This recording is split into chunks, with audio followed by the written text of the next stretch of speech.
Woi! Buta ke?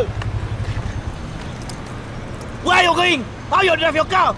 It's not my fault. It's your mistake. My mistake. You said it's my mistake. Sebelum aku hentak kereta kau dengan helmet ni, open the window now. No, what is wrong with you? You dumb! I said open now! Hey, no signal and simply turn. Wah, buat tahan tu.